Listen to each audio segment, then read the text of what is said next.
last course of my graduate program, we created an online campaign video on human trafficking. My professor at the time said, "You're not going to change the world through this project, but you're going to add a spoon of sugar into salty ocean to sweeten it up." You may think making peace starts with presidents, prime ministers, leaders of some countries shaking hands together, or United Nations NGO workers tirelessly working in a less developed field for the poorest of the poor. I was thinking the same before I started my graduate program. But today you will learn that peace actually starts with you. I came to South Korea in order to conduct my field research on the issue of comfort women. Comfort women is a euphemism coined by the Japanese Imperial Army before and during the World War II. They are women who were forced into sexual slavery by the army, and a majority of them are from here, South Korea. But there are also survivors from China, Taiwan, Indonesia, and the Philippines. When I told my friends and family in Japan that I would research the issue of comfort women, they usually say that you're going to deal with such a difficult issue. I asked my mother why, and she answered me that I understand that the Japanese army did something terrible in the past, but that's an embarrassing part we all don't want to touch.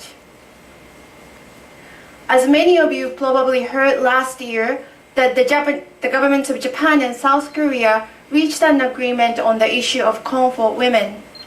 Under the agreement, the government of Japan will pay 1 billion yen to a foundation that the South Korean government will establish to offer health and other services to the elderly former comfort women.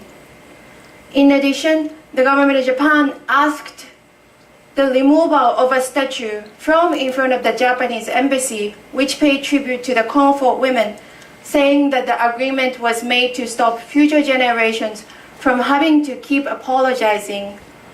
On the contrary, I believe the statue should not be removed, and the issue of comfort women should continue to be discussed and passed on to the future generations in order not to repeat the history. Sexual and gender-based violence is not something happened in the past, but it also proliferates in modern everyday life. Women are disproportionately suffering because violence is often gendered in attacks such as rape and domestic violence. According to the World Health Organization, 1 in 3 women worldwide suffer from physical or sexual abuse in their lifetime. Here in South Korea, the number of sexual assaults is increasing.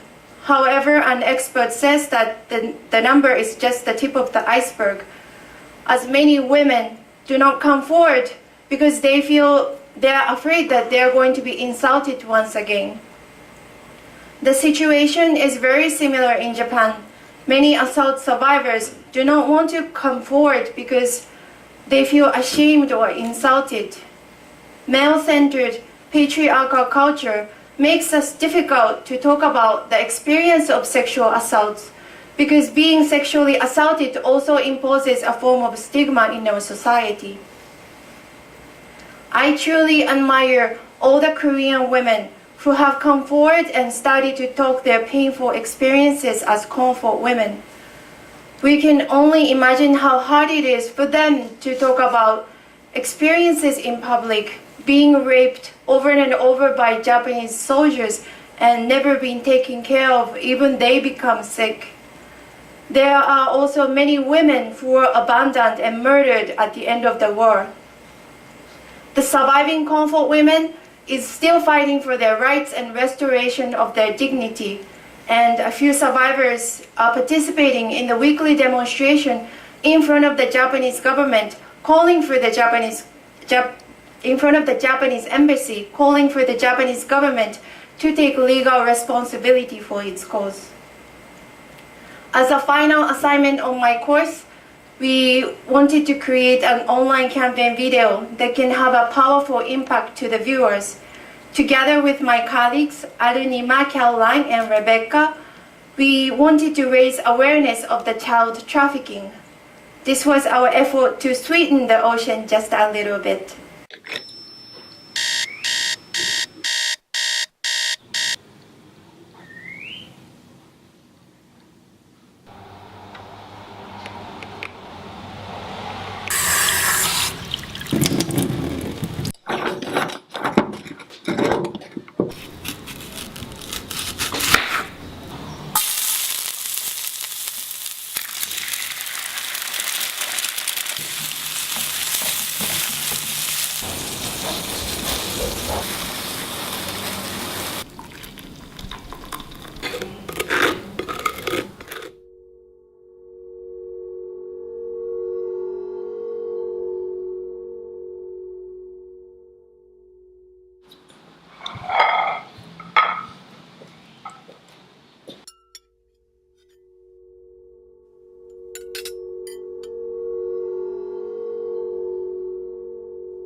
The child domestic servitude is a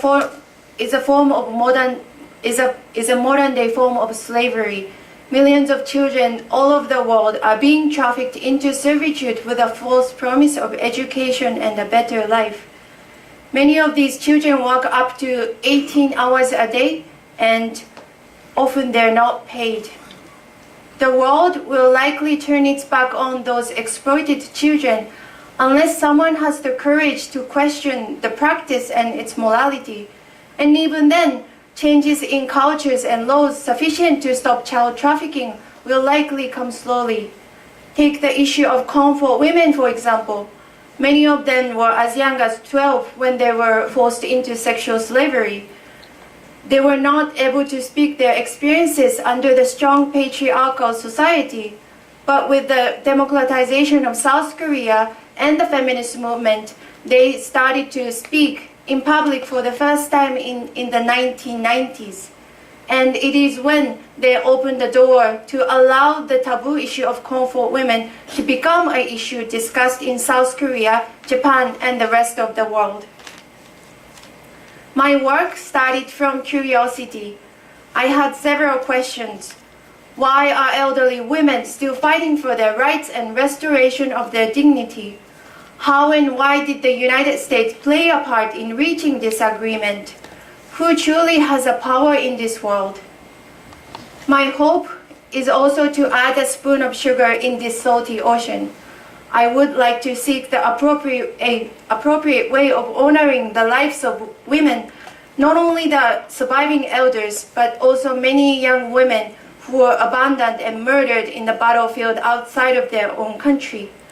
By doing so, I believe we can have a better conversation towards sexual and gender-based violence prevailing in our countries. So let us become curious about exploitation in today's world. Let us question why the world is the way it is right now. Why are some countries rich and powerful and others are not? Why are certain populations being discriminated against? Why are certain people doing certain job in your community? Why are there no women in a meeting room? Why is your friend being bullied in your classroom? Then reach out your hand to the people who need your help. Your help might be as tiny as a spoon of sugar, but if many of us do it together, I think we can change the world. Then you will see that peace actually starts with you. Thank you so much.